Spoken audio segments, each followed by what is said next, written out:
Welcome to the College Football Survivor Show, where playoff survival is always on the line. Here are your co-hosts, Doug Lesmerises and Shehan Jeyarajah. And we're back on the College Football Survivor Show. Shehan continuing a discussion that started last week with our rewatch of the Oklahoma-Georgia playoff game at the end of the 2017 season, where we wanted to watch Lincoln Riley, then in year one as a head coach, Kirby Smart, then in year two as a head coach, what they were like back then, what we could learn about them that applies to now. Now we are continuing. That was the past. This is the future. We are going to discuss Lincoln Riley or Kirby Smart, who will have more success over the next decade as a college football head coach. And then we are going to draft Team Lincoln and Team Kirby. And that means current head coaches with offensive backgrounds. That's who I'm drafting. I'm going to take 7 guys for Team Lincoln. You are going to draft current head coaches with defensive backgrounds.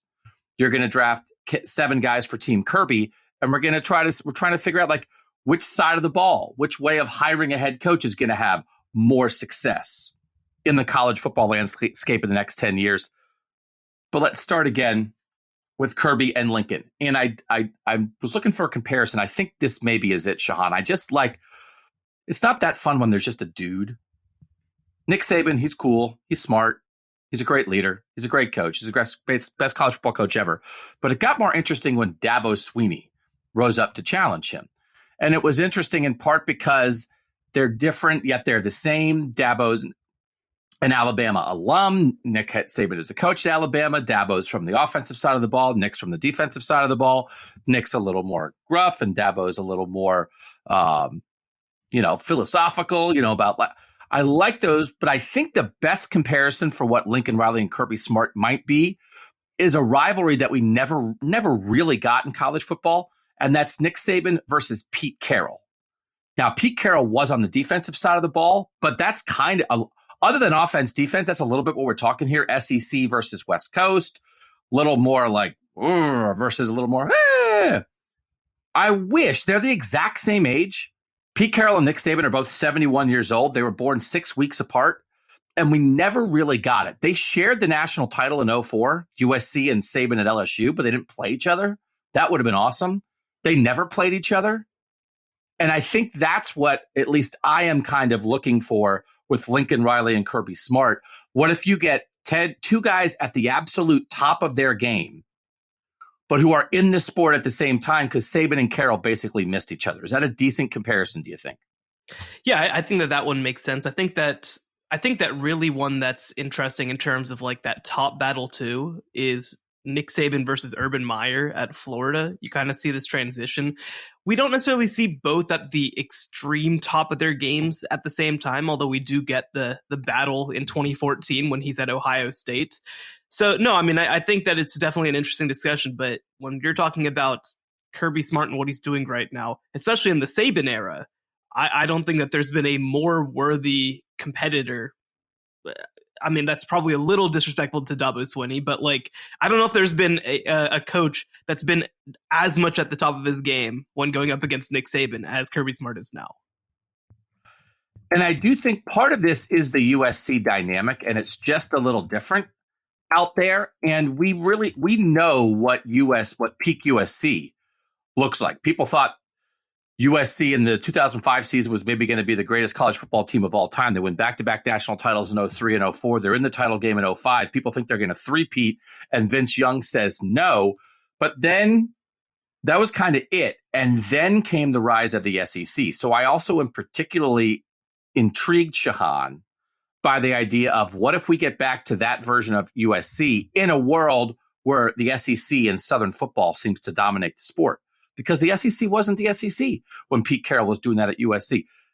Is that why Pete Carroll could do that at USC? Because the SEC hasn't risen up yet? Or do you think Lincoln Riley can be incredibly successful, win national titles at USC, going up against Kirby Smart at Georgia and Brian Kelly at LSU and Josh Heupel at Tennessee and Billy Napier at Florida and then Oklahoma and Texas coming into the SEC? Or will that prevent USC from getting back to that point?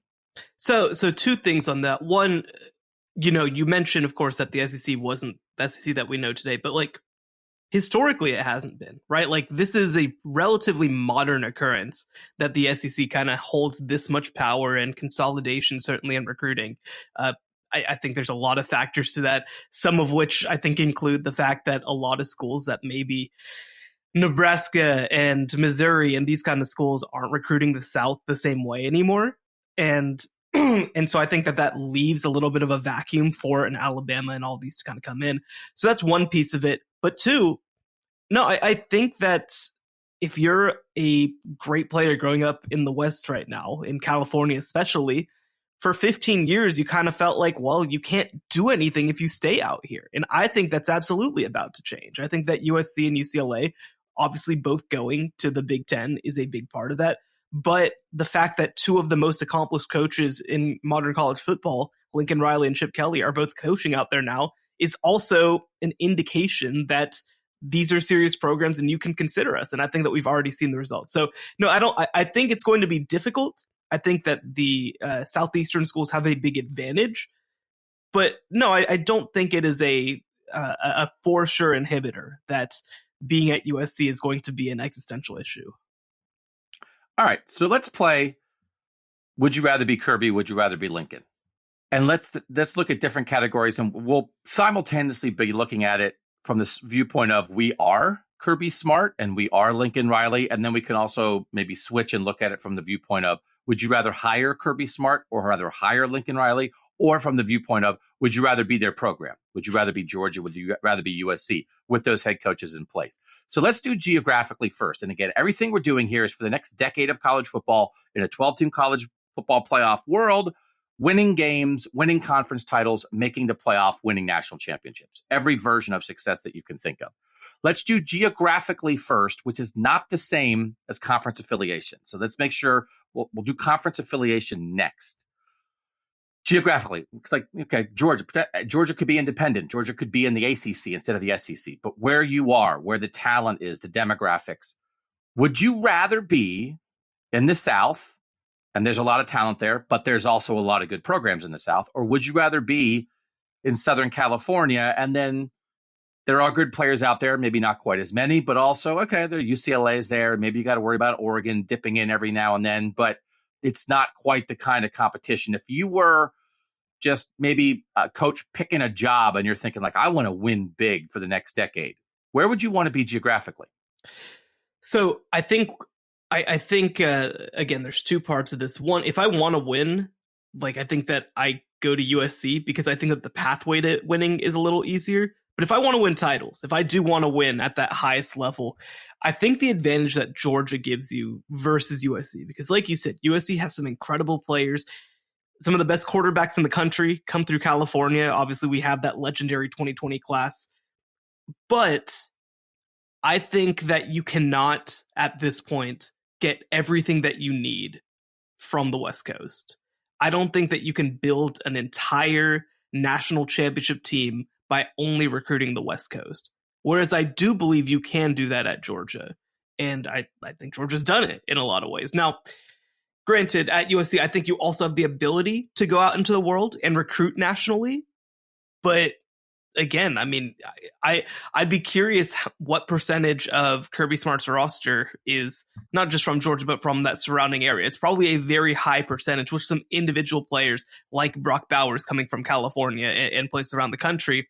But I think that at USC, you really have to go into the South. You have to go into Texas. You have to go into the Midwest in a way that I don't think you have to when you're at Georgia. I think that you can put together 80% of a championship roster by just winning the state of Georgia.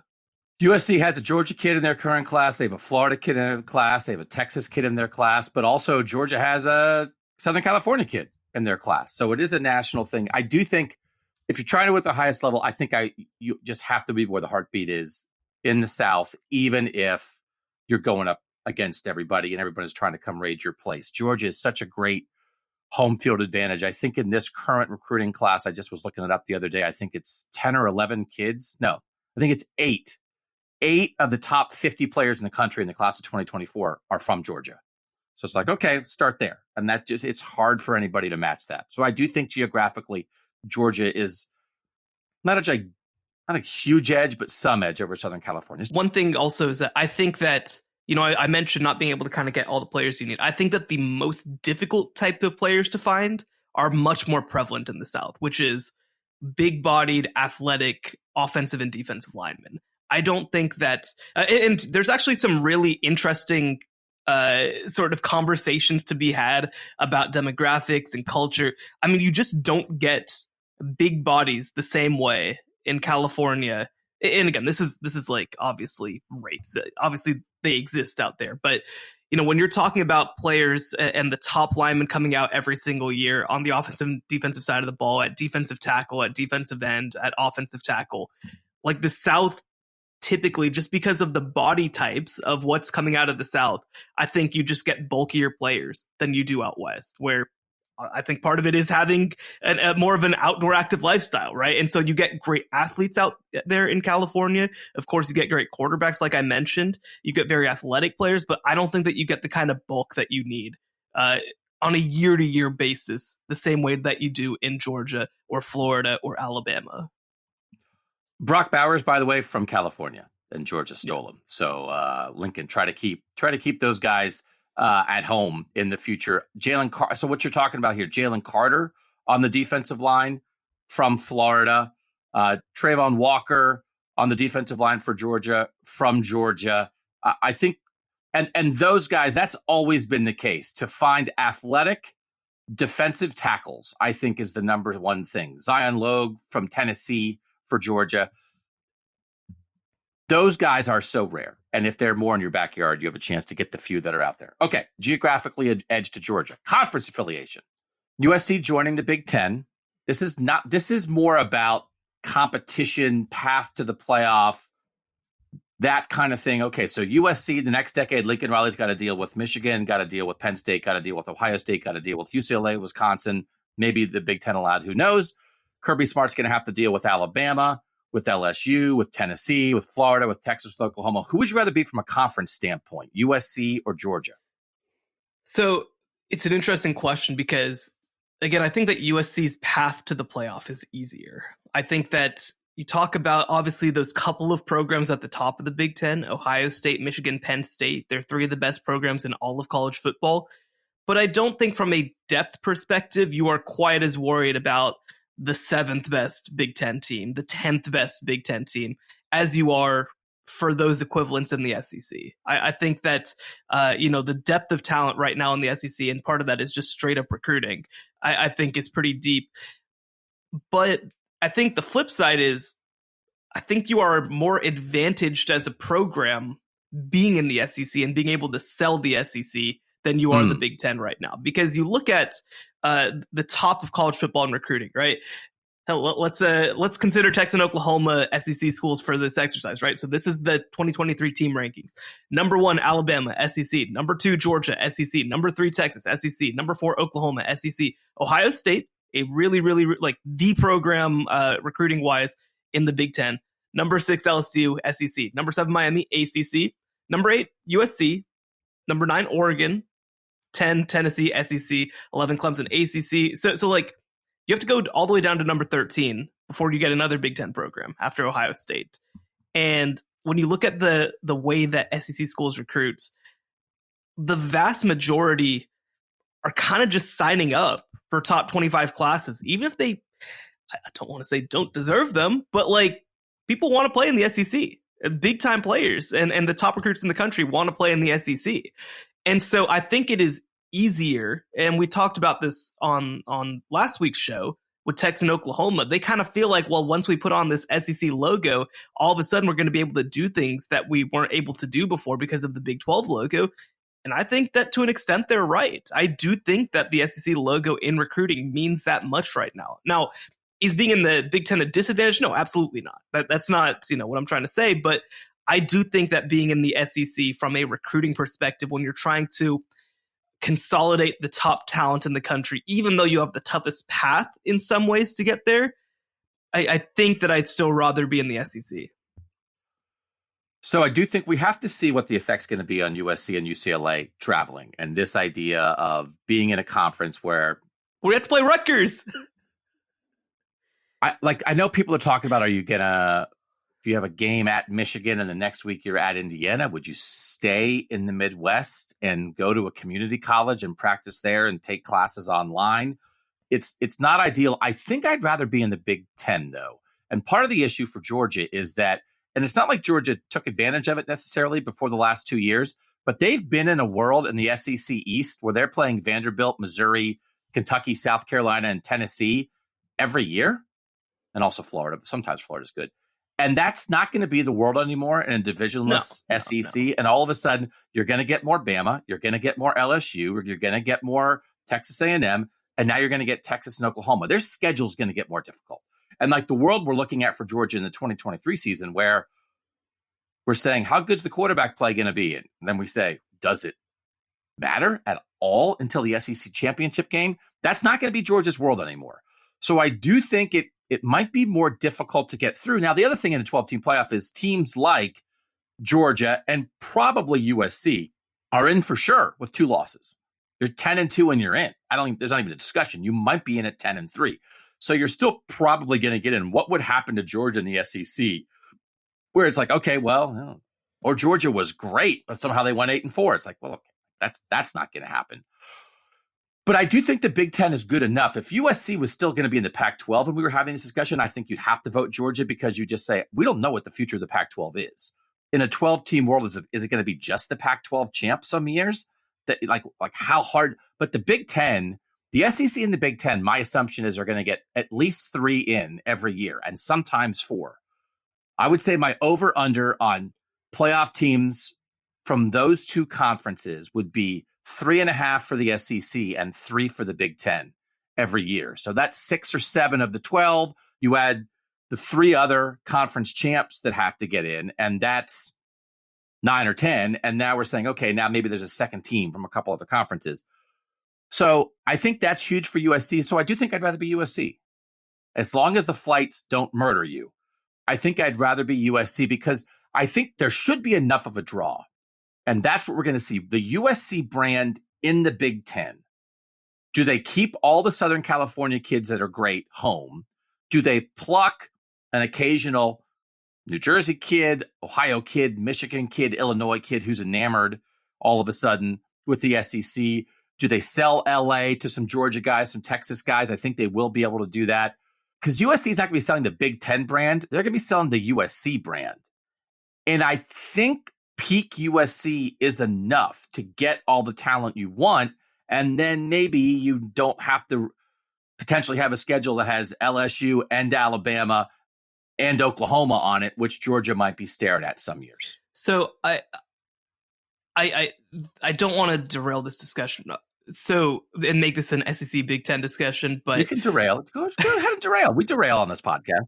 So Ohio State, they recruit again, superstar, top level, elite, right? They're number 2 in blue chip ratio this upcoming year at 81%, which is obviously just a crazy number. Or 85%, sorry. Is there, as somebody who covers the Big Ten, who's in the Midwest, is there any level of concern that outside of Ohio State that no team might be capable of putting together a championship level roster? Because you have to go all the way down to number 13 in the blue chip ratio to find the next Big Ten team. And that's Penn State at 55%, barely there. And it's such a strange thing, right? Like it's such a strange to have these top end programs who obviously compete really well, develop at a high level, but you have Oregon ahead of every other Big Ten team on this list. You have Miami ahead of every other Big Ten team on this list. Like it's strange to me that Notre Dame is ahead of every other Big Ten school on this list. Like, is there something existentially concerning, or is it something where it's just USC is USC and that probably won't matter? Yeah, if you're asked from a USC perspective, I don't think any of that matters because I think what USC should be able to do, USC is going to be in the Big Ten, but not be of the Big Ten. Sure. And so to hold on to its brand, to hold on to the LA pitch, but then be in the TV package with a bunch of teams in the Midwest and then take advantage of that here and there. I think they should be able to maximize that. And there's a little bit, I think, in the blue chip ratio where Michigan's just getting rolling a little bit, so I think theirs will go up, but also Michigan is a little more developmental. I mean, to go back to last year, right? Like, this was part of my concern when they played TCU is I don't think that they're above teams like TCU, right? I don't think that they're above. And then they went and lost that game. But I guess I don't understand, like, why, from a recruiting perspective, just because USC is joining the same conference as Michigan and Penn State and Wisconsin and Iowa and Indiana, that you would now think of them in the same way in a discussion like this. I'm not going to do that. Just like Ohio State stands above in that discussion, I think USC should be able to stand above because they stand apart. Sure. And I think this should be better for them from a recruiting perspective because I don't think they lose anything. I think they'll be playing more big-time national games that will get people's attention because as good as Pete Carroll was, he's still on the West Coast playing Washington and Oregon State and Arizona State, and people are like, I don't know. But now, I mean, like USC Michigan and USC Penn State and USC Iowa, come on, people got to tune in for USC Iowa. So that's going to be a thing. I just would not apply this metric. If we're having a Michigan discussion and a Penn State discussion long-term for the next 10 years, can you do it? I think it's real. I also think maybe they're both those schools, for instance, are ticking up there. I don't think there's any part of the Big Ten affiliation that should hold USC back other than maybe their dudes are going to be tired of flying. Yeah. For real. But I do think there are a few things that might help lift them even 5 or 10% as they try to win a national championship. Sure. And the other part of that too is, hey man, you're flying into Ohio and Michigan. Maybe bring back some of those big dudes with you to California. Yeah. No, yeah, steal a lineman or two. That could make sense. Okay. We say geographically we'll lean Georgia. Conference affiliation, we're a little split, but I don't know that it's it's just kind of the lens that you use. Let's do this now of a Lincoln Riley, Kirby Smart comparison. This is more from the hiring perspective. So Kirby Smart is at his first job as a head coach. Lincoln Riley is at his second job as a head coach. So we're thinking like the Georgia AD that hired Kirby and the USC AD that hired Lincoln, and that guy got fired, quit. So would you rather have a guy like Kirby Smart who's never been a head coach but has been marinating as a coordinator? He was an 8-year coordinator at Georgia who could have jumped for jobs much sooner, but was waiting for the perfect jump. Brett Venables at Clemson is another example of this. Or would you rather have a guy who's been a head coach at a big-time place and now is maybe getting a little restless or ready to make a move? This isn't, and Lincoln Riley stands alone a little bit here. There's not a lot of sort of, USC, Oklahoma to USC is up a little bit. I mean, in some ways it's down considering what they've done for the past decade. If we want to also have a conversation, well, I'd rather have a guy who was a head coach at a group of 5 program first. But I think the real thing here is a guy who just absolutely has soaked in head coaching expertise from his boss as a longtime coordinator, or a guy who had done the job himself. And this is not hiring Oklahoma Lincoln Riley, because that's a separate conversation I want to have. I want to think about USC Lincoln Riley.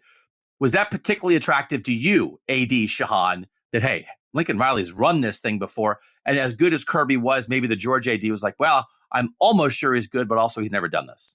No, I mean, I think that obviously Kirby has worked out and did seem to take all the lessons that he took.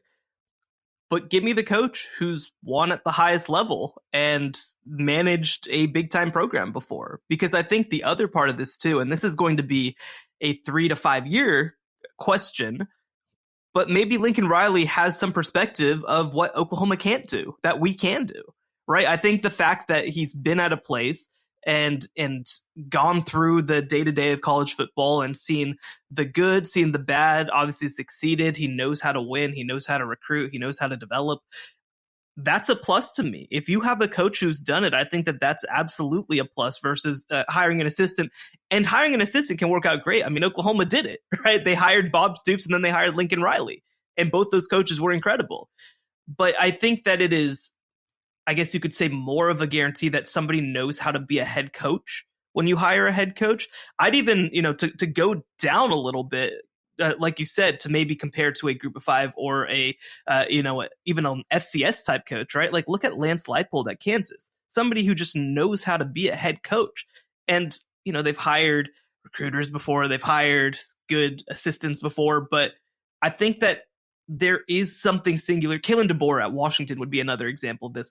I think that there is some institutional knowledge that you gain just by having been the top guy in a program. And when you take over a new program, obviously that doesn't guarantee you're going to succeed. We're seeing right now, it's year one, so plenty of time to figure it out. But like Billy Napier did the opposite. He built a program at Louisiana and it hasn't worked so far at Florida. But if you're asking me for a profile that I'd prefer, I want somebody who's been in that head chair before, who maybe knows how to deal with some of the pressures that are going to be coming his way. I do think in the end, the USC version of Lincoln Riley is almost the perfect hire.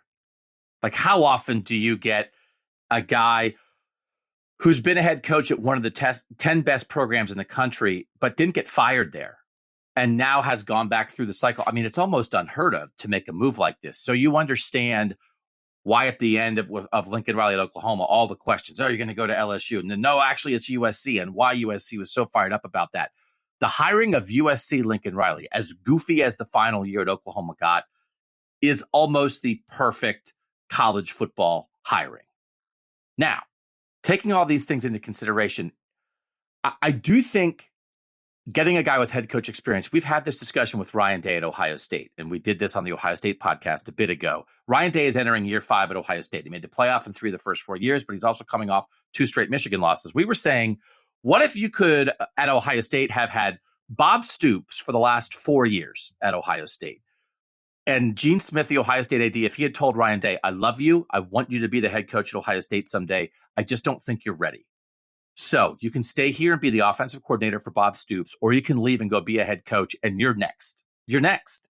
And they had hired Bob Stoops, had done it for 4 years. And then Bob Stoops is like, I'm good. I'm out. Ryan Day is now here for the 2023 season in year 1 as the Ohio State head coach, after 4 years at Mississippi State or something like that. What would you rather have?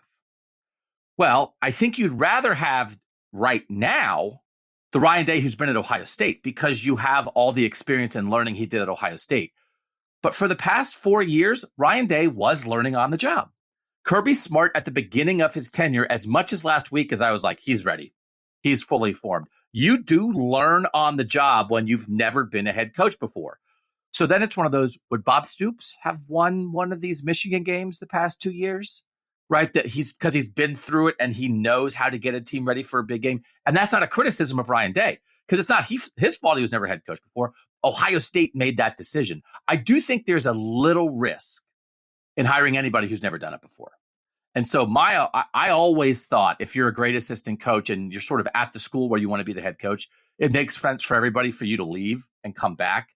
Earl Bruce was Woody's assistant, and then he left and he was the head coach at Tampa. Then he was the head coach at Iowa State, and then he came back to Ohio State. When Woody punched the guy, they didn't promote Earl Bruce from within, but he was a Buckeye through and through who had gone out into the world to get that experience. I still think that makes most sense as the best path. But let's move to the other thing that I want to discuss, which is a guy who's been a long-time coordinator at a big-time school.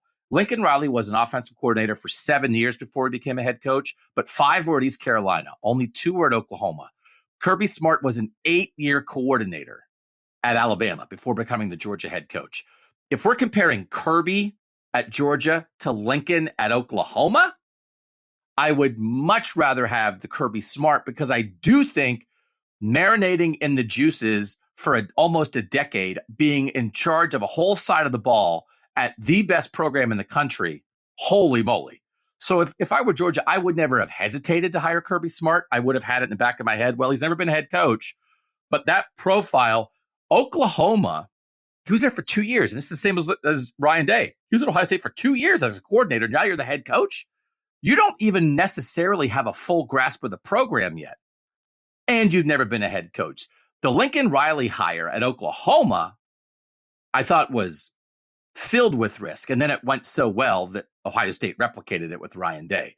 But I do think long-term, and we had this discussion on the show last week, I think you could tell early Kirby Smart versus early Lincoln Riley. I think people are going to get annoyed if I keep calling him Kirby and Lincoln, because Kirby and Lincoln. First of all, it sounds like they're my friends. They're not. And it does sound like a kindergarten class. Dawson and Kirby and Lincoln. You are their elder because they are both very young. I could be their kindergarten teacher. Kirby, listen up. Lincoln, get back in your seat. So I should call them Riley and Smart. I'm driving myself nuts calling them Kirby and Lincoln. They also both just have very strange names, frankly. I know. I can't. My mom was a kindergarten teacher for a long time, as I've said on the show before. And then you run through every name in the book. And when we were getting ready to like name our kids and we were like, oh, we like this name. And my mom was like, I had a naughty kid named that. And I was like, okay, well, I guess that's out. So you have to be careful with those things. So I don't know. Maybe she had a naughty Kirby and that's why my kids aren't named Kirby. That experience, there was a risk at Oklahoma. And I do think you can tell when you're in your first head coaching job, I think you can tell how long you've marinated. And I do think maybe there were some bumps that Ohio State went through with Ryan Day, although they're incredibly successful bumps, 3 out of 4 playoffs. There were some bumps with Lincoln Riley at Oklahoma just early on, just running the program, decision-making, full culture kind of stuff that I think you could tell from Kirby. So to me, I think I want to hire a guy who's been a head coach before. That would be my preference. So that's Lincoln Riley at USC. But I also want a guy who in his background has a pretty long look at being a coordinator, which Kirby Smart had over Lincoln Riley. I want it all. So it's like I'm hiring 68-year-old coaches because I really want you to be a coordinator for 20 years and then be a head coach for 10 years, and then I'll hire you. So I understand I'm making this difficult. So, but here's the thing though, right? We know how this worked out with Kirby Smart and how much he seemed to learn and find his own path and emulate. But look at every other Saban assistant. None of them have been like that. Even ones who had been around for a while. Jim McElwain, Lord knows, was not like that. Even at Colorado State, then obviously going on to coach at Florida. It wasn't like that. I think that even Dan Mullen was under Urban Meyer for a long time. He didn't know how to deal with the Florida stuff, right? I just, even, again, it's year one. I don't want to make broad proclamations based off of it, but the ultimate example of this that we have right now is Brent Venables. And Brent Venables kind of severely failed in year one. And that doesn't mean he's going to fail long term, but I don't know. We have the Kirby of it, right? We have this example of Kirby being perfect and learning exactly what he needed to learn because he marinated in a place. I don't know how many other examples we really have of that, though. That's true, because in the end, it's mostly about, do you have it? Yeah. And Kirby Smart just has it. So you can take the exact same path. It's like, I'm going to be Kirby Smart. And then you're a coordinator for 8 years and you wait for the perfect job and then you get it and you're like, oh, no. And then you must champ it. I do think that's what we should just make pods of all the different possible outcomes for a head coach. And it's like, do you want to be a must champ? Do you want to be a Smart? We got to make a magazine personality quiz and be like, are you a must champ? Are you a Kirby? Are you a Sark? The one that still kills me that, kind of I think was the blend of these things is Tom Herman. I don't understand how it didn't work, but you just never know with these things. I can imagine Shehan sitting down with his college football magazine, eagerly waiting to take the Who Am I as a Coach quiz. And then just coming on this podcast and saying, Shehan, how did it go? I'm a Sark. I can't believe I'm a Sark. What happened? And the true nature of a man. Deep inside, Shehan, you always knew you were a Sark. So no, that is, and it's funny because I thought, I covered Tom Herman at Ohio State. I thought he was going to be a really successful head coach. He went to Houston and they looked like it. It's like Texas hires him. It's like, okay, it was the big thing. There was that P chart that kind of became a meme of the Tom Herman era. That is what your urine, how dark your, listen, we could talk about urine on this show. It's just bodily function. How dark your urine should be, that if you're hydrated, it should be light. And if it's really dark, it means you're not hydrated enough. And they had that chart at the urinal, and it said, if your urine is this dark, you're a bad teammate. You're not drinking enough water, which is bad for your body. You're letting yourself down, but you're letting your teammates down. You're a bad teammate. And everybody was like, what is this psycho? I'm pretty sure he got that from Ohio State. I just don't know that anybody at Ohio State ever took a picture of it. And also, by the way, hydrate. Back in the day, Bear Bryant was hoping your urine came out in chunks. He didn't care. And it's like, now Tom Herman wants you to be hydrated. It's like, man, this guy's regulating the pee color of his players. And it's like, we're just trying.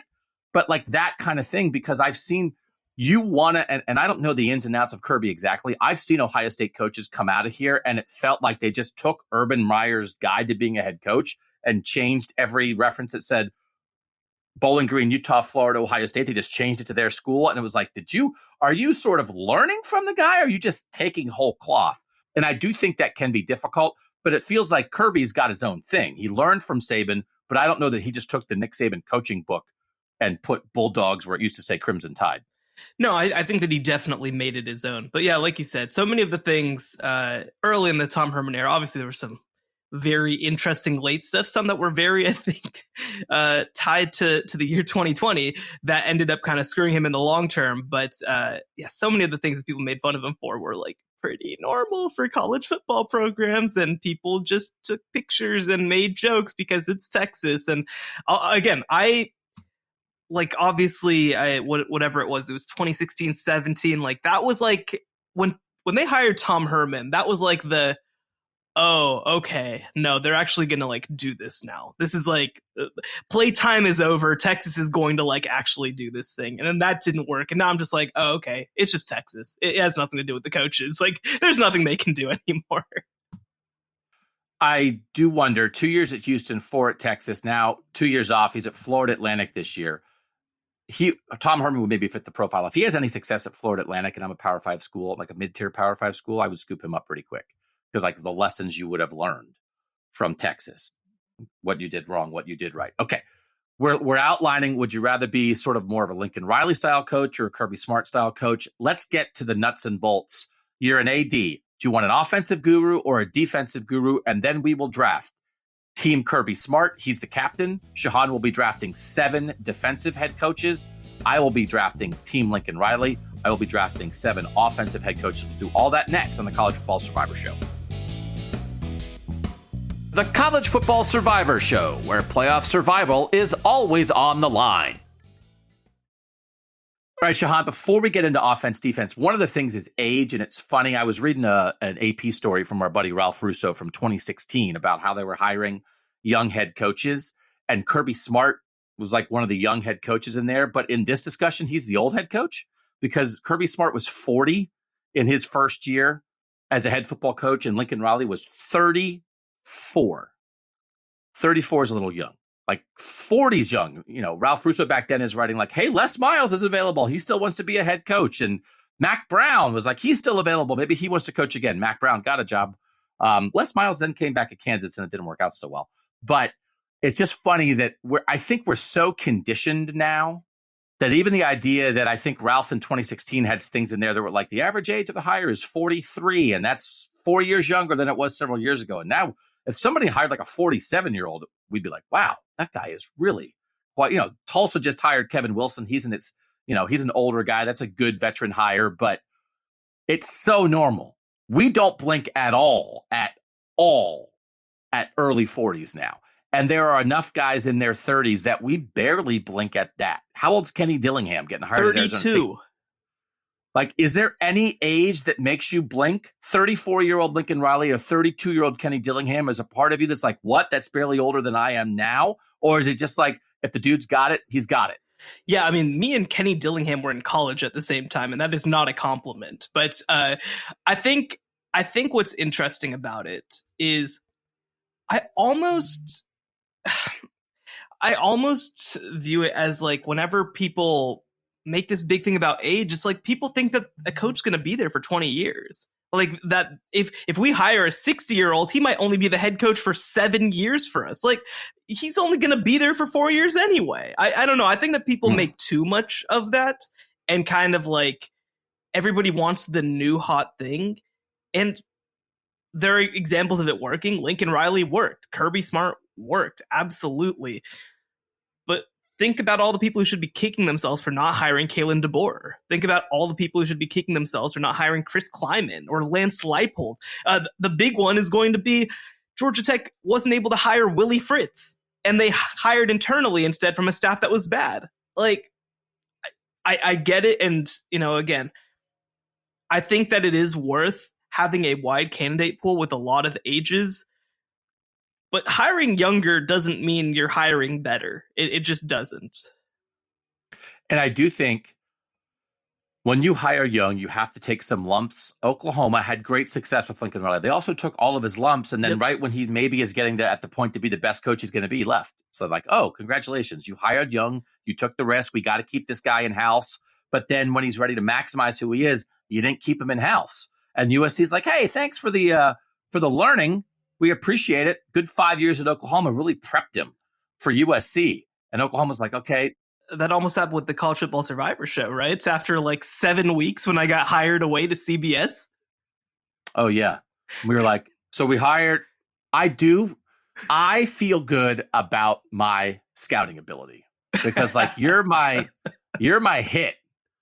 We were looking for a co-host and I was like, I was on this All-American call with this guy who I don't know at all, but he seemed really smart and he knew a lot about Texas State players. And if we're going to do a national college football show about the playoff, I do think we need Texas State knowledge. So we call Shehan. Shehan's like, yeah, no, that sounds good. And then like a day later, it's like, oh, by the way, I'm being hired by a national site. I was like, we got you first. we loved you when you were Dave Campbell, Shehan. We didn't love you because you were CBS. And by the way, you literally missed the first All-America call too. So like you only did half of the All-America process and we're like, I like this guy. I'm interested. I am so ready to be an AD. It is ridiculous. I'm half aware I'm missing stuff, but then I have absolute conviction for the thing that I barely have any information about. Yeah, you can't be worse than Mike Bone. So for real, I heard you talk for 8 minutes. I was like, that guy. You could have been on the first call saying that some guy from UTSA should be a first-team All-American ahead of Trevor Lawrence, and I missed it. So then it was like, okay, well, who cares about that? It's like, no, it was actually at running back. It was actually Sincere McCormick that year, and I was only going for him for second team, for the record. So see, now I'm like retroactively like rescinding the offer. It's like a Sincere McCormick truther. Okay, so let's talk about the nut of this 40 minutes in, which is offense or defense. We're going to get ready to draft Team Lincoln Riley and Team Kirby Smart. If you're an AD in this era and you have two good candidates, or you have a great pool of candidates, do you have something in your head going in, or are you wide open? And if you have going in an idea, do you want a defensive guy or an offensive guy? So for the longest time, and again, I've pointed out before, I was covering the Big 12 in the mid-2010s during the offensive revolution, and I was all about offense. I felt like you have to be innovative, you have to be different, you have to hire the Sean McVays, the Cliff Kingsburys, all this sort of thing. And I think I've come around the other direction now. I think that if you want to win at the highest level, I think that maybe a defensive coach is the better coach to get you there. Because we talked about it on last week's show with Lincoln Riley, where he is one of the great play callers. I think you can make a case that Lincoln Riley is the best play caller in the world. Like NFL, college, all of it. I think he's that good. And because he's so focused on that at times, you see detail slip. And I think the other part of it too is that, if you're a mid-tier program to maybe slightly below mid-tier program, I think that you can win a lot of games by hiring an offensive head coach and even a play caller head coach. But I do think it is worth wondering if you can reach that top level stage, that national championship level, if you are leaning so much on that. We have examples even of offensive coaches who have put away being an offensive coach in some ways. I think, somebody who you might draft is Sonny Dykes. I think Sonny Dykes has put away being an offensive coach in a lot of ways. So if I have to pick, I think right now I'd lean defense. I think that it just allows you to, one, I think it's a zag right now. And I think that also I think defense is caught up to offense right this second. And the other part of it too is that I think that it naturally involves you being more detail oriented. I think it allows you to be more hands off than being an offensive coach and an offensive play caller, especially one who works with quarterbacks. And so if I had to hire right now for, let's say, a top end program that wants to compete for the playoff, I'd lean defensive coach. So I broke it down by the 69 power conference coaches. I had 3 that I didn't think qualified as either offensive guy or defensive guy. Shane Beamer at South Carolina and Kalani Sitake at BYU had both coached on both sides of the ball on their way up.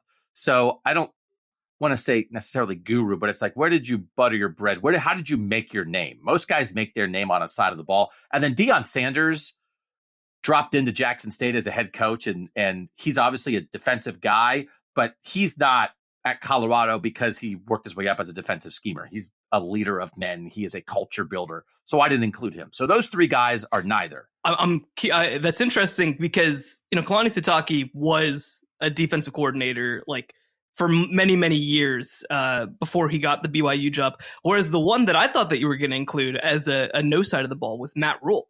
Matt Rule has coached on both sides of the ball, was actually a defensive line coach, a linebackers coach, and then suddenly was tossed into being an offensive coordinator at Temple. So he really, really has coached on both sides of the ball. All right. Should I take him out? I had him. Where did I have him? I had him more as a defensive guy, even though he was the offensive coordinator at Temple, because I thought his roots were more defensively. Do you want him on Team Shehan? Do you want to be able to, I'm sorry, on Team Kirby? I think he's independent, right? Because, for example, I think that, Matt Campbell is a defensive style coach, but Matt Campbell came up as an offensive coach. And so, even though Matt Campbell's DNA in a funny way is defensive, I Matt Rule to me is absolutely a full head coach. He is a full, done everything. And I think that's one of his strengths as a coach. So we'll throw Matt Rule into the both/neither category. I do think also on the offensive side of the ball, there's a difference between the quarterback, offensive play caller gurus, totally. the offensive line guys, like Sam Pittman and Kirk Ferentz and Mario Cristobal and Matt Campbell. Some of these guys are more, they're not they feel like they have defensive DNA, even though they came up on the offensive side of the ball because they were line coaches. They're just more involved with that kind of thing. So, but they're still offensive guys. So I still count them as offensive guys. All right, now you've thrown it off.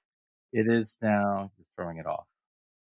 What was going on in 2006 to 2007 when Matt Rule was moved from defensive line coach to quarterbacks coach at Temple? Who decided that? I just think it's one of those where sometimes at programs a guy leaves and you just go into the meeting. It's like, does anybody want to do this? And Matt Rule's like, I don't know. I kind of want to be a head coach. I'd like to, round out my resume. And he slowly raises his hand. And the head coach is like, I don't want to have to do it. Oh, fine. You want it? You can do it. Fine. Okay. You do it. You do it. So now we have 4 that we have as neither. So that leaves 65 guys. What do you think is the offensive defensive breakdown among those 65? The head coaches, which side of the ball they came up on? I think that 43 are offensive. I think it's definitely leans offensive. 38-27. Okay. 38 offense, 27 defense, 4 in the middle. And I will say this. So I have 7 guys to pick out of 38. You have 7 guys to pick out of 27. I like your 27 better than my 38. I think the quality, I think the thing you said earlier is exactly right. There are a lot of offensive guys at mid-level or bottom-level Power 5 programs where you can tell the AD and the administration said, hey, let's get this guy with an offensive background. Let's get a play call. Let's get a quarterbacks guy. And then it's like, it's fine. While there are guys who have, I think, really worked their way up on the defensive side of the ball that it's 38-27, but I really am picking my guys out of about 12 offensive guys. And I think you might be picking yours out of 16 or 17 defensive guys. So I think just those raw numbers, quantity offense, quality kind of defense tells us something about where the sport is right now, Shehan. And I think it starts with what you said off the bat, which is I think you're exactly right, that maybe it's leaning back more towards defense for the schools and the coaches that are smart about it. It's interesting, something that you said there, which is obviously the offensive coaches and specifically the quarterback coaches, like you mentioned, guys like Kenny Dillingham and Lincoln Riley, they've been elevated so quickly. I would be curious, this is a calculation for another day, but the average age of the offensive head coach versus the defensive head coach, and also how old they were when they were hired. because I do think that when you look at some of these guys who maybe are more detail oriented, I mean, being around college football has to play into that too. I think the defensive coaches marinate longer, and I think it might make them more ready to succeed when they get the shot. I think there really might be something to this that could require further inspection. But we're just drafting stuff, so who cares about inspection? So let's draft Team Lincoln Riley and Team Kirby Smart, and we'll do that next on the College Football Survivor Show. The College Football Survivor Show, where playoff survival is always on the line. So, Shehan, this is a little bit of an interesting draft. It's more like an announcement because we're not drafting against each other. We can't take people from each other. It's more like an unveiling. And so I want people to think of this as a college football fundraiser. And now I want to do it. And now I want to organize it and have the College Football Survivor Show broadcast live from it. Okay, let's think about that. It's a fundraising kickball game. And it is the defensive head coaches against the offensive head coaches. And Lincoln Riley and Kirby Smart are the captains. And Kirby Smart has won national titles, but anybody else who has won a national title is a captain emeritus. So Nick Saban is a captain emeritus on the Kirby Smart team with you. Dabo Swinney is a captain emeritus on the team with me. I guess Jimbo Fisher is a captain emeritus. You can draft him if you want. That's totally up to you. I know. I was just like, oh yeah, I was going to feel bad about not drafting Jimbo. It's like, oh, no, you're emeritus. You're emeritus. You're good. You're fine. So anybody who's won a national title. Mac Brown, come on, don't forget. Emeritus is not eligible. Emeritus. Coach O is always ready to play some kickball. He is also emeritus. Go, Coach O, be a great pinch hitter in kickball. Is that called Les pinch Miles, kicker? Coach O will do it. Emeritus. Les Miles, emeritus. Jim Tressel, emeritus. We're going to get them all out there. This is Larry Coker, emeritus. Emeritus. Oh, people just be crying as we announce all these coaching emeritus kickball guys. Okay. So what we want to get to the conclusion of this is, one of these teams is really kind of better than the other. Or, this is exactly even. And again, although it's a kickball game, it is not based on kickball skill.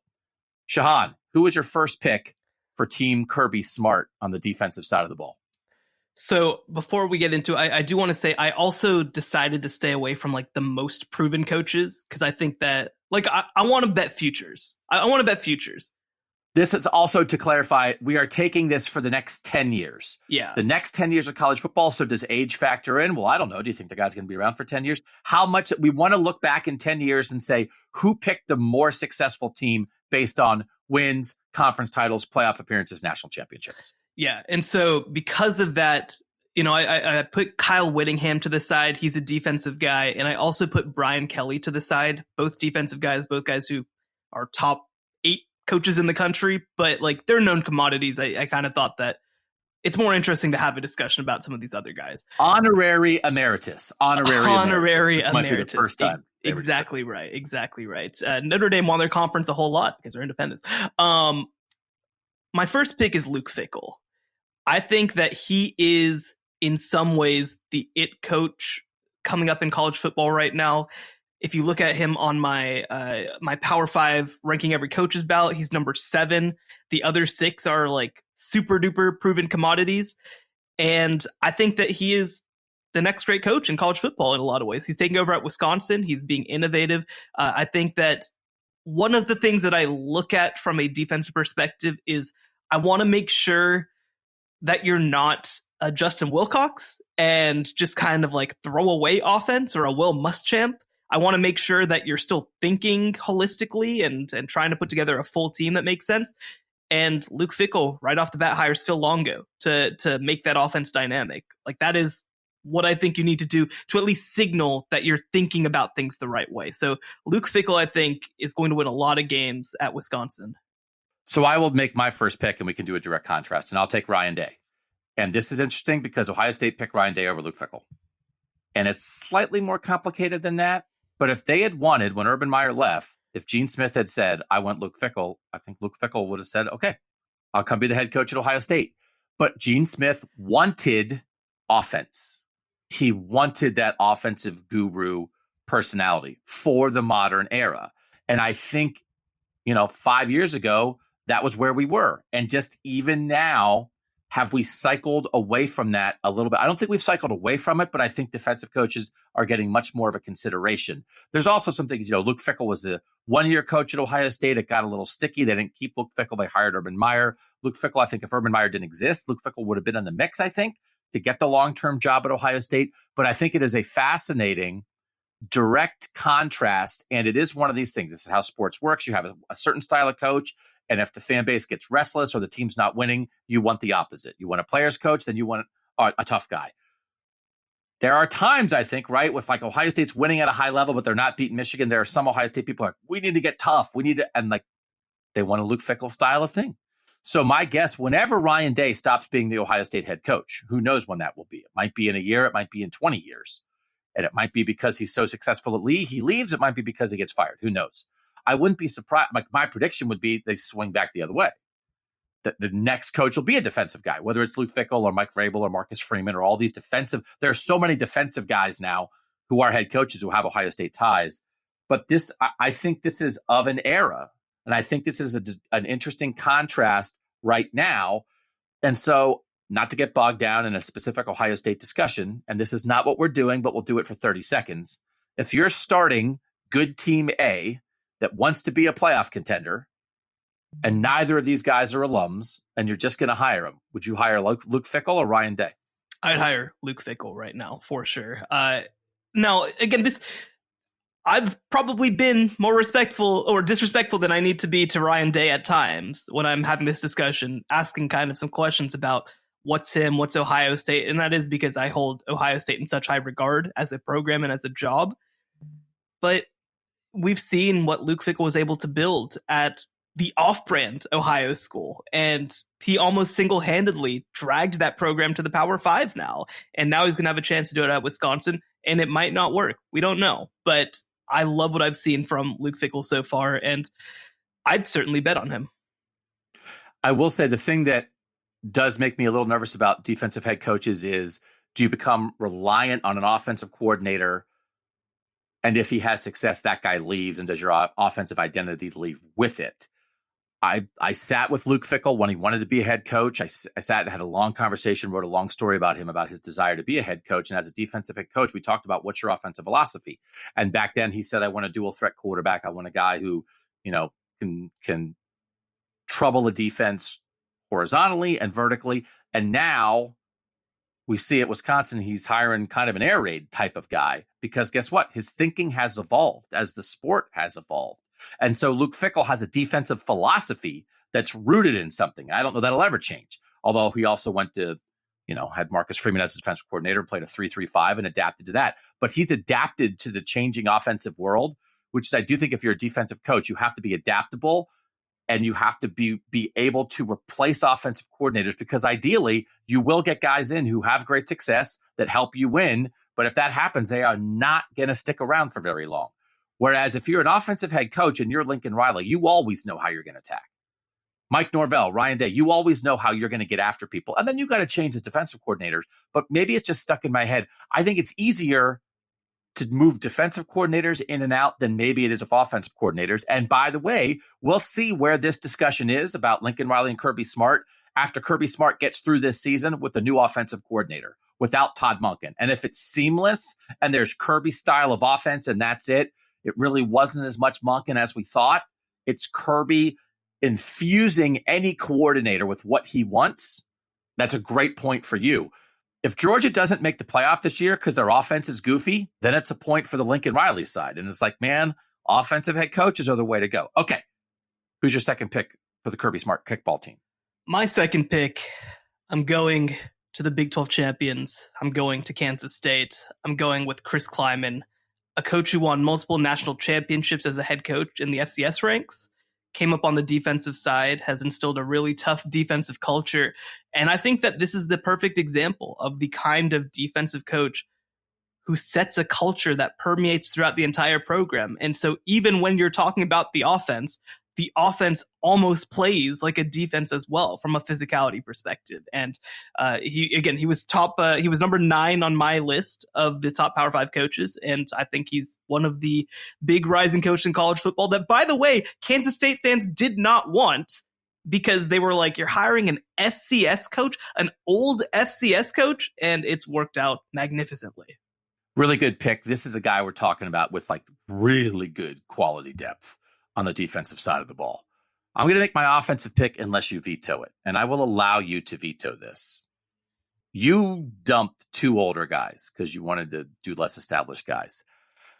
This guy actually, now that I think about it, is maybe closer to Deion Sanders than any other coach with a profile like this, because he basically built his reputation as a player and then became a head coach. You're drafting Trent Dilfer? Yeah. I could do this because you would be so good at it. I could do name that coach, and like you just make wild guesses that actually fit the description and are completely wrong. I could do that all day. Can I draft Jim Harbaugh, or should I not draft Jim Harbaugh? I think you can. Yeah. Because he's a quarterback, but he was a quarterback's coach for 2 years and then became a head coach. He was only a 2-year assistant in his whole life.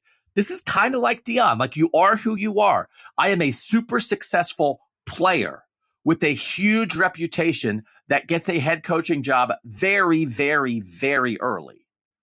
But you're okay with it? I'm okay with it. Yeah, I am. All right. I will take Jim Harbaugh. I'm a little nervous about Jim Harbaugh and Ryan Day standing next to each other in the kickball line, like along the first base line as they come out of the kickball dugout. But I'm going to make them do it. Guys, get along. So I will take Jim Harbaugh. Do they enter and exit through the same tunnel? How does that work? I think no. I think that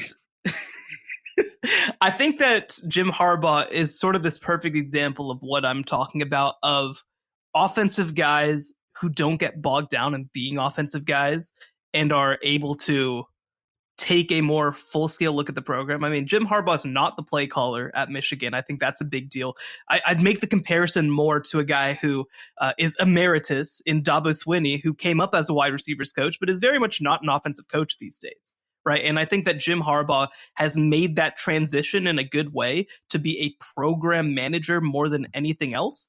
And I think that this is the kind of a model that some offensive coaches, even the really, really good ones like Ryan Day and Lincoln Riley, probably need to look at a little more, is somebody who is so involved. Like, you can tell what Jim Harbaugh's defensive philosophy is when you watch his team, not just his offensive philosophy. I think that's a big deal. I think that, look, does he fit the Lincoln Riley mold? Not quite. But if you're talking about an offensive guy who I think has made that perfect transition, I think that he's potentially the guy. Okay. Who's your third pick? Yeah. So after this, the top 2, I think, was like a no-brainer. I think that Fickle and Kleiman were no-brainers. I think with some of the others, I'm really betting on futures and betting, mixed with some of the stuff that they've done before. But with number 3, I'm going to stick in the Big 12. I'm going to go with Dave Aranda. I was going to say, don't you think Aranda is pretty close to the Fickle and Kleiman level, or you think he's not as established yet? Yeah, it's a good question, because he has, I would argue, the best season.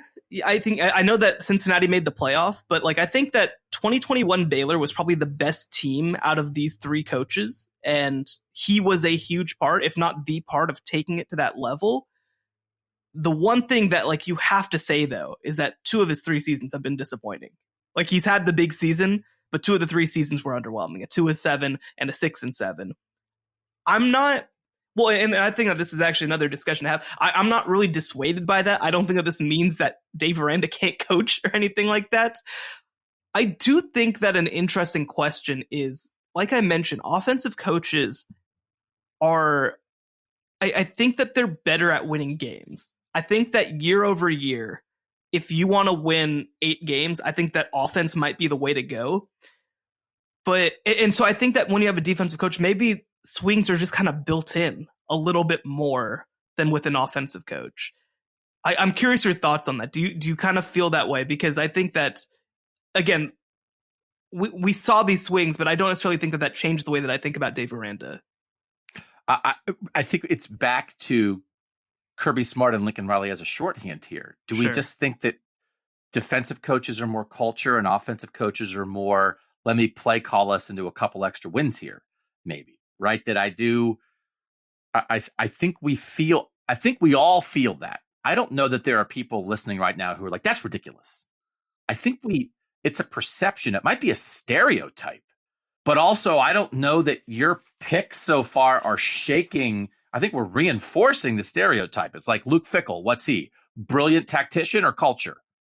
Chris Kleiman, brilliant tactician or culture? Dave Aranda, brilliant tactician or culture? Not that they can't be brilliant tacticians. Sure. And Aranda's a tactician. Like he is. That he might be more of that. But I think that as a head coach, he's actually, again, he's taken a step back. He does not call the defense. He's really wanted to take a full-scale look at the program. They actually made that defensive coordinator change. Actually, Dave Aranda fired his mentor, by the way, this past year, Ron Roberts, who's now the defensive coordinator at Auburn, and brought back a younger guy, Matt Powledge from Oregon, somebody who was actually special teams coordinator on his first staff to run the defense. So, like, he has taken a full step back. I'm sure he's still in defensive game planning meetings. I'm sure he's got lots of, I'm sure he's saying lots of stuff on the headset during games.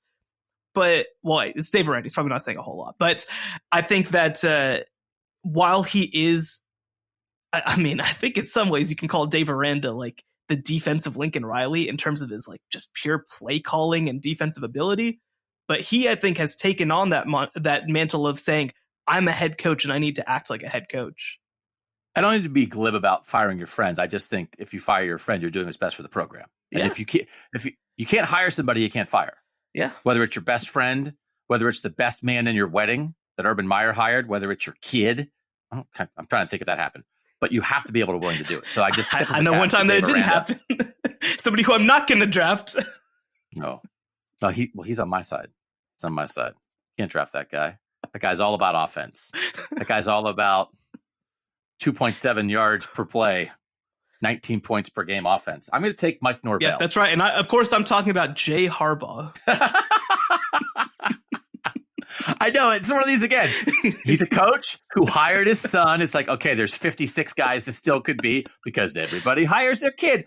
What a coincidence. Your sons are geniuses. Congratulations, football coaches of America. Hey, well, I do think that this is one way that athletic directors are trying to insulate from this because you know who probably doesn't have a kid who's old enough to coach is probably Kenny Dillingham. I would like to introduce Arizona State's new special teams coordinator, my infant son, Kirby Jr. That was Kenny Dillingham, by the way, naming his son Kirby Jr. That's what I did there. Yeah. Oh, Kenny you named your son Kirby, but not just Kirby, but Kirby Jr. Yeah, my son's name is Kirby Smart Jr. Dillingham. He had a wonderful experience learning under former Kirby assistant Dan Lanning, and he's like, that's basically my coaching grandfather, so I'm going to name my son after him. Yeah, it's just, again, it brings a tear to your eye. There's going to be a lot of tears shed at this kickball game. Mike Norvell, when he was hired at Memphis, he was 34 years old. He was the youngest head coach in college football. He's now the head coach at Florida State. He's 40. He's 41, and he's been through the ringer a little bit. And I wouldn't have taken Mike Norvell in a draft like this until now because he's been through the ringer a little bit because he gets hired at Memphis. He's so good at Memphis. He gets hired at Florida State. It's not great at Florida State. He's kind of got to build it from the ground up, but here we are. So now he's taken some lumps, and he's still only 41, and he's been a head coach for this long. So did Memphis make the right decision? Probably. He was darn good at Memphis. He was 12-1 in his last year at Memphis in 2019. He finished in the top 25 twice in 4 years. So yeah, congratulations, Memphis. You went out on a limb. You went with the trend, and it worked. And now he had 2 bad years at Florida State, a good year last year, and I think they're poised for a great year this year. This is almost like he was too young. He was, but it worked. This is the kind of thing that an AD would point to and be like, I want the next Mike Norvell. Like you could say you want the next Lincoln Riley. Maybe he's a unicorn. You could say that you want the next Ryan Day. Maybe that's too much to ask. The next Mike Norvell, and you're Memphis, why would anybody at that level not keep looking for this? Because this is a home run. And now Florida State gets the benefit of a guy who has been a head coach for 7 years already. And he's 41. So I'll take Mike Norvell here.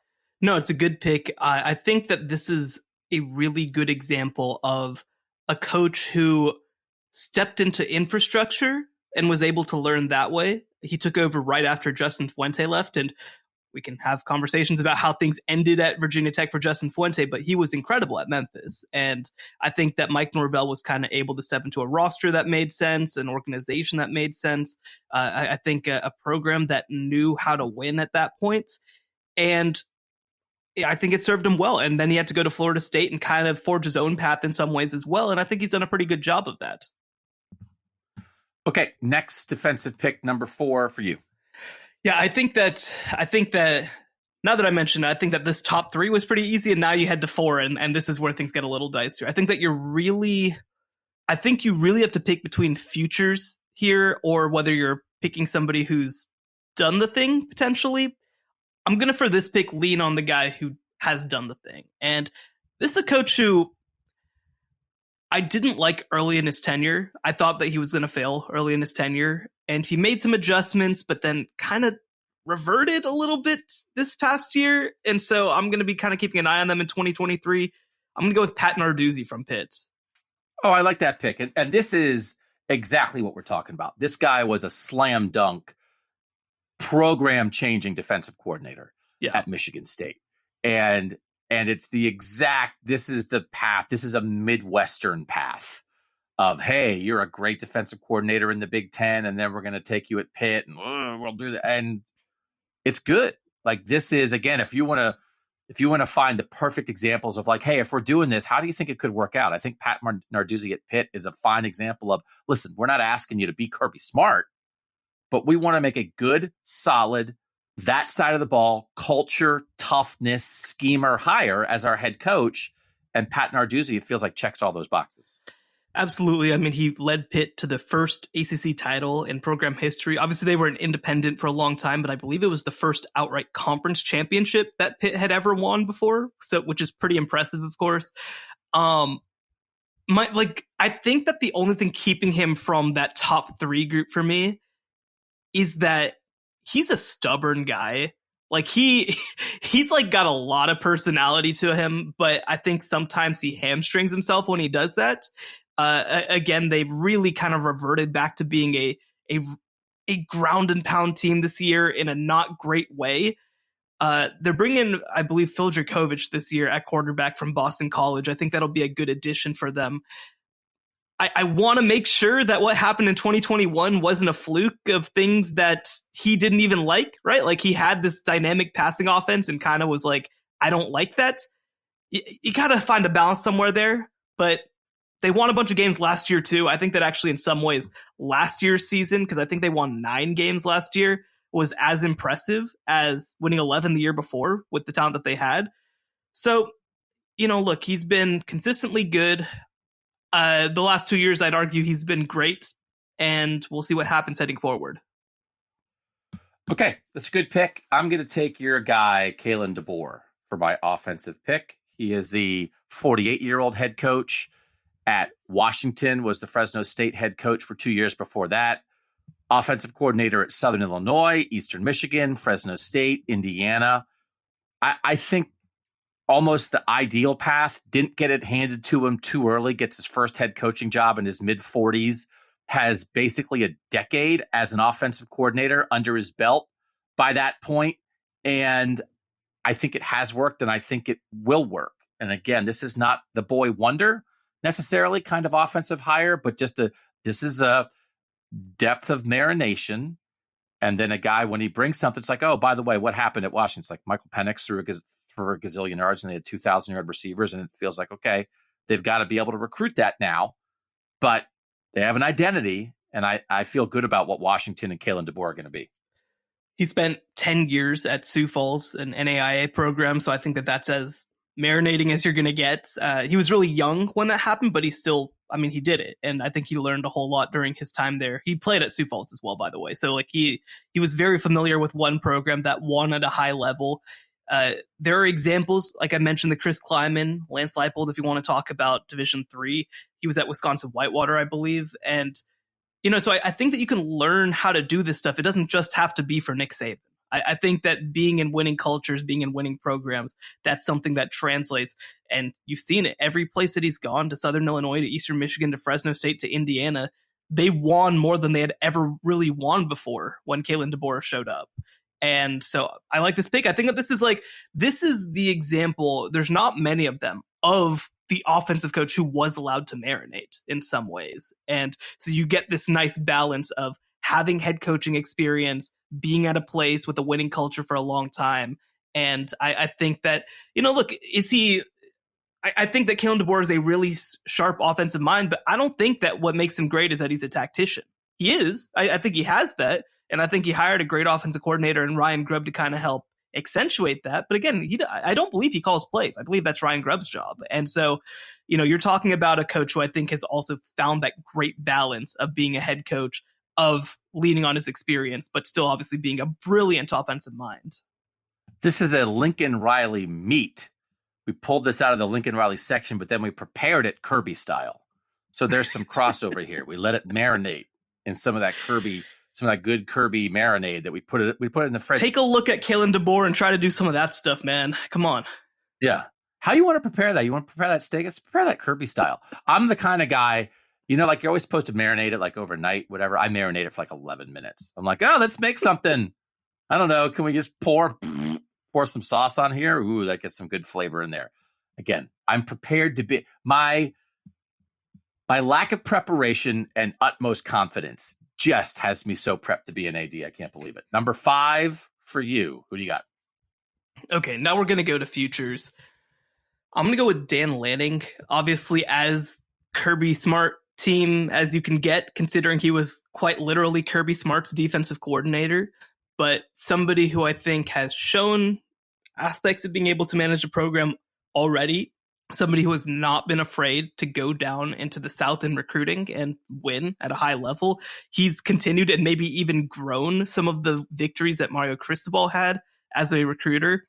And from a coaching perspective, he won 10 games his first year after bringing in a really good assistant coach in Kenny Dillingham, bringing in a really good quarterback in Bo Nix. And I think he's just made things work so far. Now, we'll have to keep an eye, obviously, on him long-term, especially as some of the really, really top-end players that Mario Cristobal brought in transition out of the program. They're going to have to find their next in line at quarterback, I think. That's going to be a big question for them.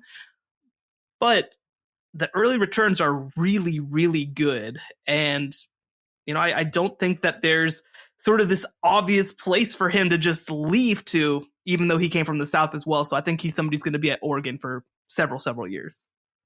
This feels like when I said, man, I like some of the guys you have available, even though there are fewer of them. A guy like Dan Lanning is a guy we're talking about. Just he has the resume, had the success as a coordinator, and he's a young head coach that you can feel good about.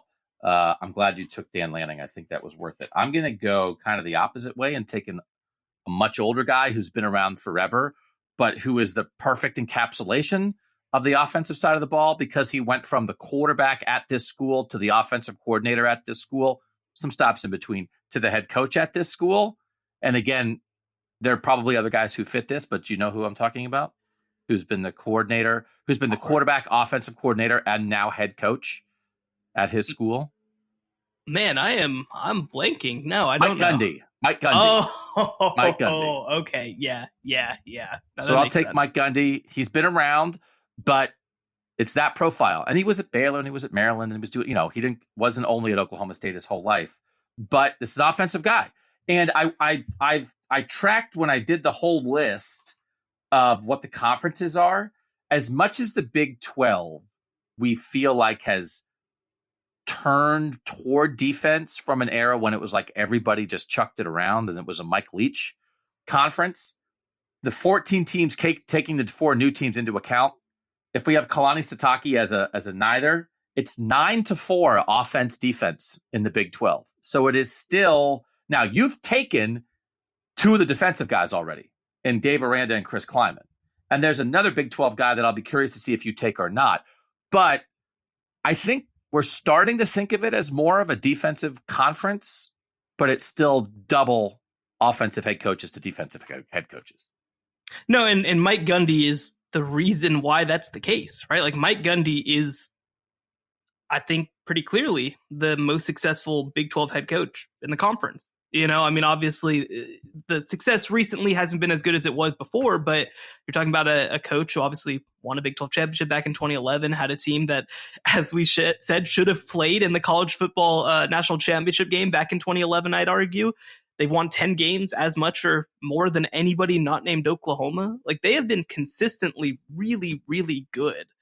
And again, from a futures perspective, like, he's got to get this train back on the tracks. Like, he's got to figure this thing out. But obviously in 2021, they were quite literally in the Fiesta Bowl. They won the Fiesta Bowl over Notre Dame, right? So like they have been a consistently good program.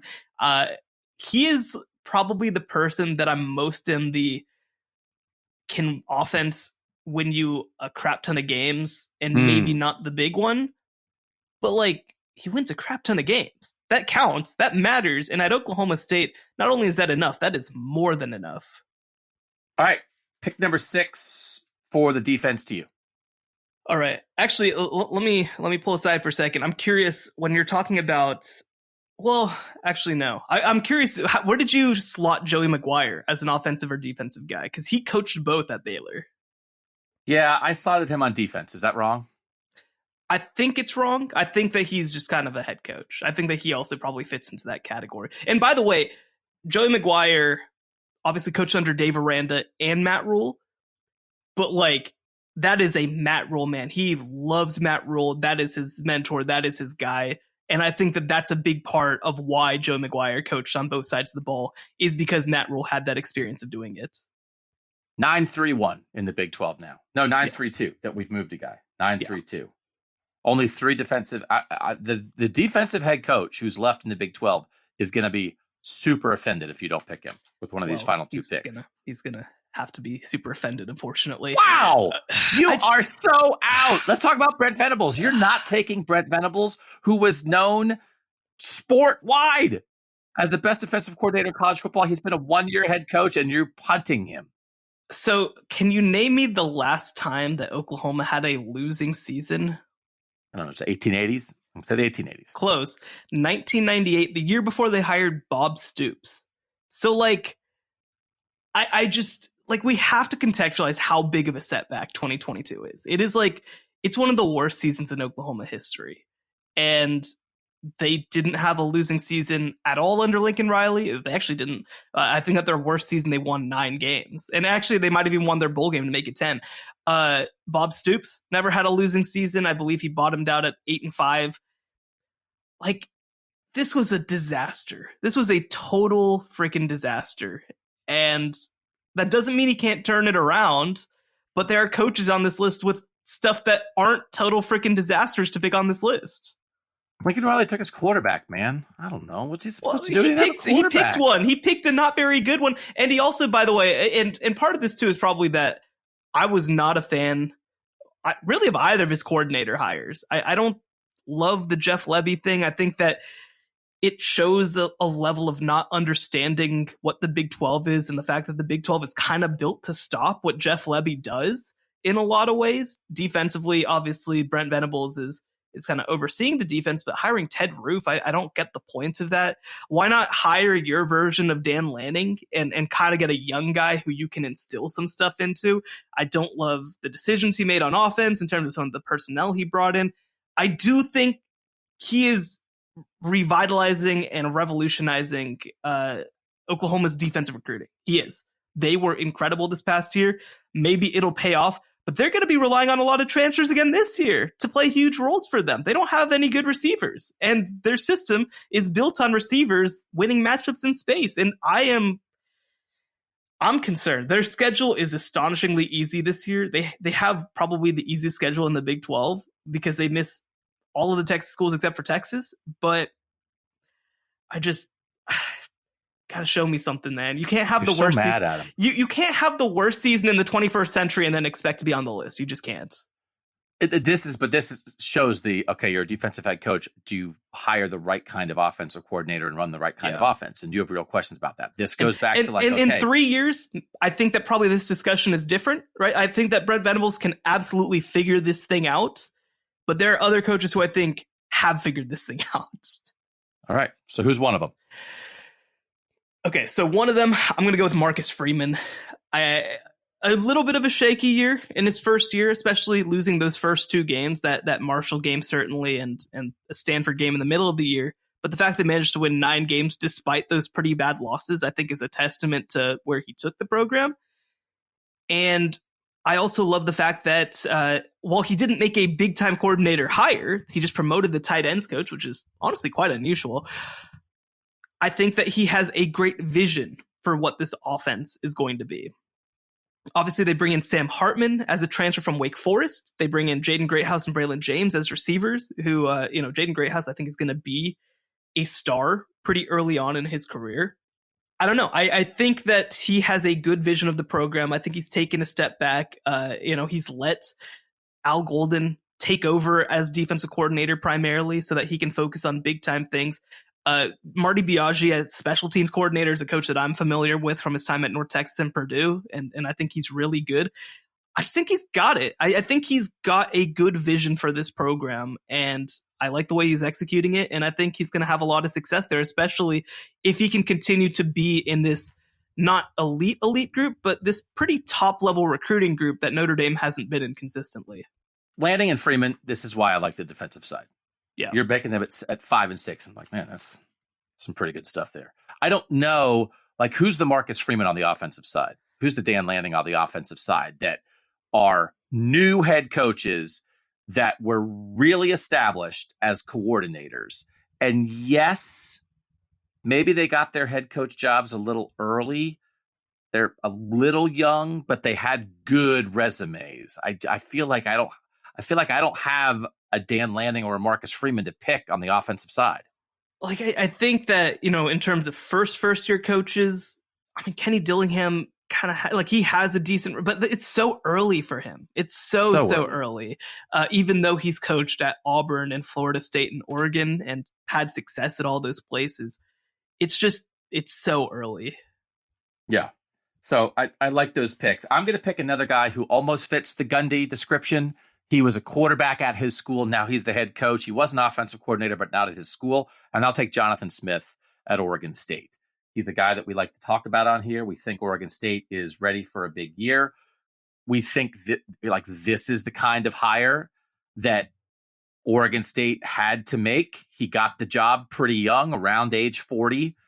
But I don't know. I think we could find this, right? Jim Harbaugh, Scott Frost didn't work out. Mike Gundy, Paul Chryst at Wisconsin was this. It's not just hiring your former player, it's hiring your former quarterback. It's like, oh my God, like this is, it's like, is JT Barrett going to be the head coach at Ohio State one day? Like you hire your former quarterback. So we just think Jonathan Smith has a lot to him, and it feels like he's building something there, and that he's not just, right? He's not just a guru play caller, dude. This is a guy who knows what he wants to be at Oregon State. Don't we think that? Yeah, I think it's more that Craig Krenzel is probably going to be the head coach at Ohio State. But no, I think Jonathan Smith is a really, really good choice, a really good coach. Somebody who I think also has sort of that holistic vision of the program. Somebody who marinated in the Chris Peterson world at Boise State, then at Washington. So, I think that Jonathan Smith is still quite young relatively, but somebody who did have experience, right? Somebody who did have, sort of that vision for the program. Yeah, he's 44 now, and he's been the head coach at Oregon State since 2018. So he's still relatively young, but a lot of success at Boise State and Washington. Somebody who I think has that wholesale vision of the program. I don't know if you knew this, but Oregon State beat Oregon despite throwing for only 60 yards last year. This might be the first that you're hearing about it. Offensive geniuses on genius. display. But I think that Jonathan Smith knows how to manage games at a pretty high level, knows how to work through disadvantages. I don't think he's had his perfect roster as yet. And I think that maybe this upcoming season becomes pretty dang close to it. I love the coordinator hires that he's made. And the other part of it is he's kept guys around at Oregon State, which is not an easy thing to do. So, no, I think he's a really good coach. I think that he absolutely belongs on a list like this. And he's somebody who, when you're betting futures, like, he's never going to be considered, especially if he stays at Oregon State, he's never going to be considered a top 5 to 10 coach just because it's probably impossible to win at that high end level at Oregon State. But if you're talking about coaches who elevate programs, I mean, Jonathan Smith has been there as much as anybody else. Okay. Last pick for you. What do you got? So I'm picking between two, and like I mentioned, neither of them is Brent Venables. But okay, actually, I'll let you decide. Do I go for future or do I go for track record? So I am usually the future guy, and you're usually the track record guy. I know, right? So do you want to go against type, or you know what? Since you're drafting for Team Kirby, I don't know. Do you need more of a track record? Who would Kirby pick? If he's the captain, you're the GM, you're conferring on the last pick. What would Kirby Smart tell you to do? I think I'm going to take the future. I'm going to go with Mike Elko. Mike Elko, somebody who marinated at several places, also much younger than you probably think he is because he looks like kind of an old guy.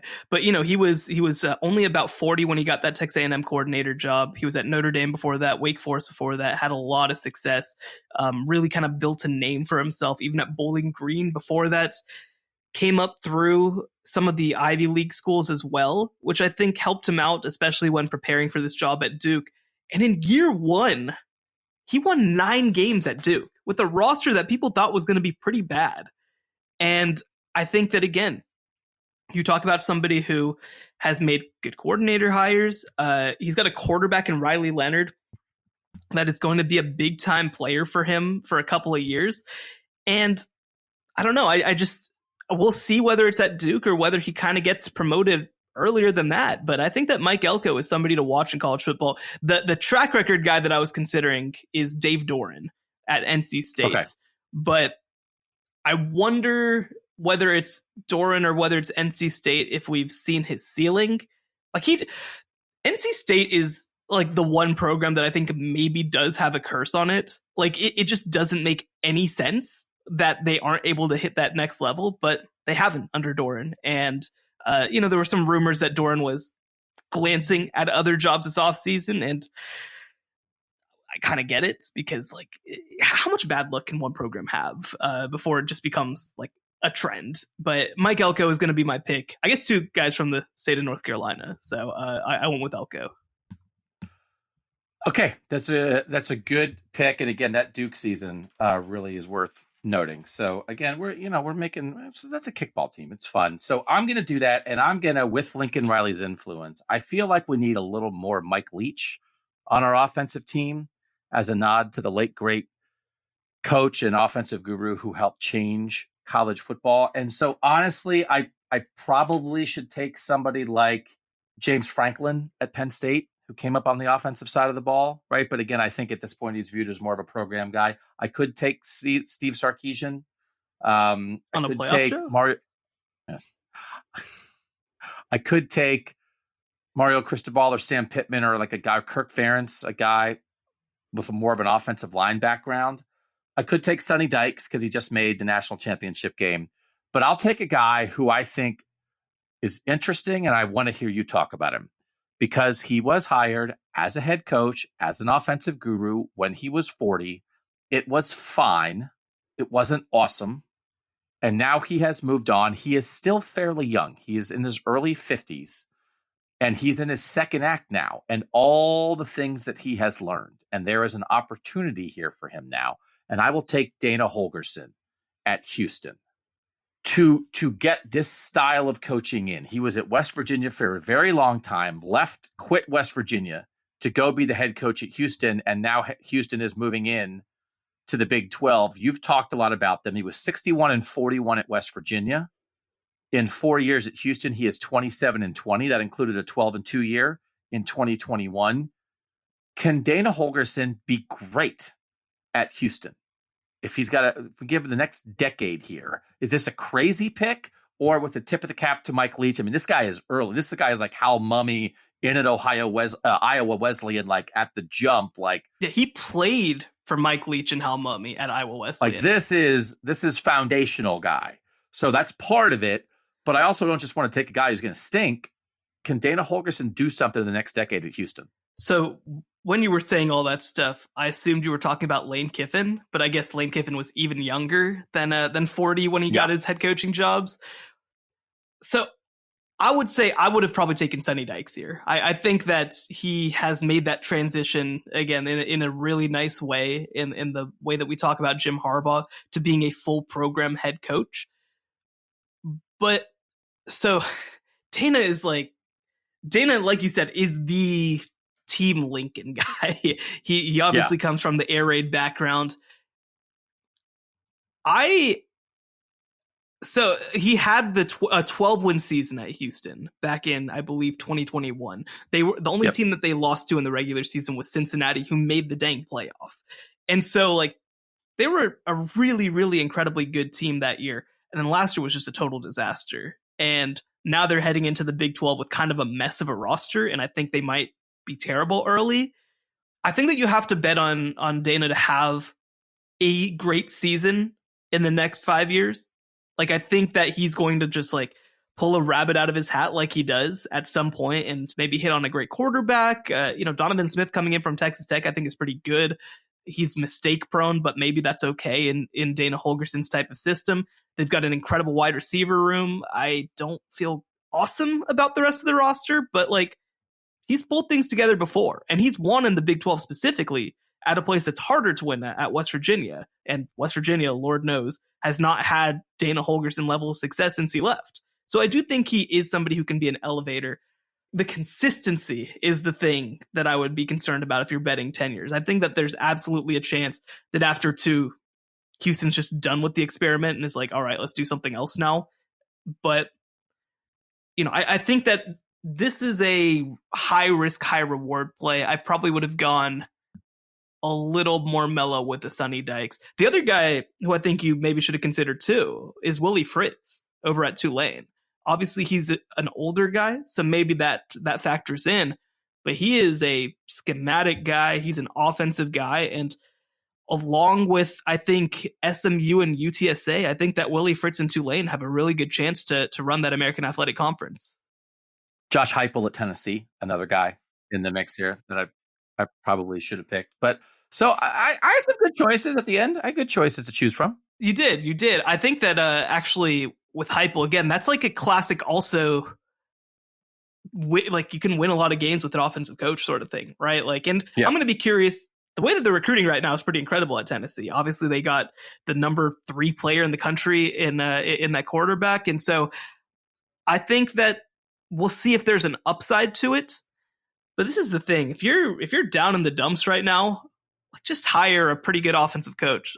Like, I think that the Josh Heupel hire reminds me a lot of the Mike Norvell hire, where it's like, we know that we're going to get back to a certain point.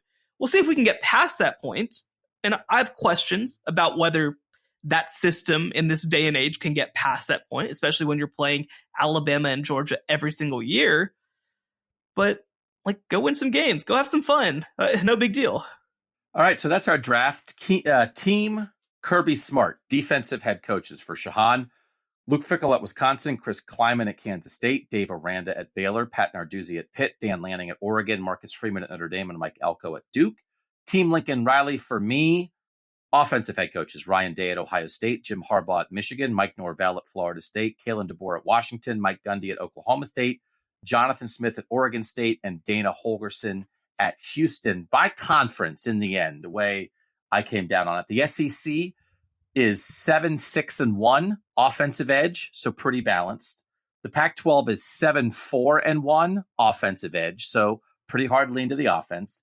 Big 12 is 9-3-2 offensive edge, so very hardcore edge to the offensive head coaches in the Big 12. The ACC is 9-5 offensive edge, and the Big 10 is the only conference with more defensive head coaches. The Big 10 is 6-7-1. It's with offensive coaches, defensive head coaches, and then guys in the middle. Who made the better team, do you think? Did this tell us anything about which way ADs should be thinking and which way the sport is trending? I think it ended up being closer than I expected it to be. I think that I like I like the present of the offensive team, but I think that I like the future better for the defensive team. I think that the future of the sport is going to be largely run by defensive coaches, with some individual exceptions. And so, again, if I'm making a hire right now, I'm leaning defensive, or I'm having a conversation with the offensive guy and saying, how can you be more like Kalen DeBoer? How can you be more like Jim Harbaugh? Are you going to be a play caller, or are you going to be a head coach? Because I think that at the end of it, because we've talked a lot about this idea of CEO head coaches and how you basically have to be that in this time and age. And I think that defensive coaches have made that transition easier than the offensive one. So Yes. That's probably the thing that I'd also say, is that if you're an offensive coach, I need to know what you're doing other than getting a quarterback and calling plays. That's not good enough anymore. And I think that defensive coaches are more prepared to do that. Defensive coaches are more willing to give up the play sheet, which allows them to be better big picture, culture, toughness, attitude, structure head coaches sometimes. And I do think if the offensive coaches are willing to be more than a quarterback's coach and an offensive coordinator, and they're willing to lean in, establish a philosophy and a structure and a way of doing things offensively, but you don't have to make every 2nd and 7 call. It's harder for them to remove themselves from that. And again, we've talked about this stat, the last play calling head coach. And when we say that, we really mean offense, to win a national title is Jimbo Fisher at Florida State. And before that, we think it is Jim Tressel back to Ohio State in 2002. But that's 2 this century where offensive play calling head coaches. Now, a lot of that is because Dabo doesn't call plays, and Nick Saban is a defensive head coach who doesn't call plays. And, he establishes an identity, but he's not buried in a play sheet. So it's a reminder, you can be an offensive head coach, but learn from the way the defensive head coach go about their business, or just hire a defensive head coach. All right. Well, and one more is, obviously we talked about with Shane Beamer, a special teams coordinator. I'm curious, is this something that we could see more? I mean, we saw it fail with Joe Judge with the New York Giants, of course. So it's not a lock. It's not a guarantee, but I am curious if we do see coaches with a special teams background. Because the thing about being a special teams coach is that it's all about details. That's the only thing your job is about, because you play 6 plays a game or something like that, right? And so it's about, this guy needs to be exactly here. You need to pay exact attention to this. Your hands need to be exactly here. I'm curious, and look, some programs don't even take special teams seriously enough to actually have a special teams coordinator, which drives me up the wall. Matt Campbell, hire a freaking special teams coordinator. But I'm curious if that's something long-term, where having somebody who kind of comes outside the program in the style of a Shane Beamer ever happens, or if that's just, this guy has the name Beamer, so he was going to be considered differently than other guys. I think a name to watch there is LeVar Woods, who's the special teams coordinator at Iowa, former Iowa player in his mid-40s, has coached at Iowa for a very long time, and his whole coaching career has been at Iowa, as a matter of fact. If Iowa stays in-house, he's going to have a lot of support for when the end of the Kirk Ferentz era comes. And if they don't go for a big outside name, that could be a guy who is holistic, understands every part of a team and a part of a culture because he grew up in it. It's not super young, but it's promoting a special teams coordinator. I covered the Philadelphia Eagles a little bit, never as a beat guy, but I can remember John Harbaugh would come in and we'd have a news conference with John Harbaugh. It's like, hey, the guy's going to talk about punting. And then the Baltimore Ravens hired me to be the head coach. And I was like, what? The guy who talks about punting? And it's like, yep, that. So if you find the right guy, it can work. LeVar Woods is a great name too. I think the other thing to mention about LeVar Woods is that he's coached both offense and defense too during his time at Iowa. Yep. So he feels like somebody who, when he wants to, and who knows if he wants to / when he wants to, but if he wants to, it feels like there could be a head coaching job for him out there somewhere, whether he starts in the MAC or whether it is potentially, being in the conversation to take over at Iowa, just if the offensive coordinator doesn't get the job first, of course. Yeah. Oh, right. Of course. Yeah. Okay. Yeah. That's our only pod for this week. Go back and listen to the pod we did last week about the 2017 college football playoff semifinal in the Rose Bowl. Georgia versus Oklahoma, Kirby Smart versus Lincoln Riley. We wanted to learn from them. We wanted to lay that foundation of the past before we did this look into the future. We appreciate you guys making us part of your week. Again, we normally do 2 a week. We're in a little stretch here where we're doing 1 a week, but as you can tell, they're kind of long. So we're giving you hopefully plenty to listen to. Make sure you're reading. Shehan at cbssports.com. For now, I'm Doug Lesmerises. He's Shehan Jeyarajah, and that was the College Football Survivor Show. The College Football Survivor Show, where playoff survival is always on the line.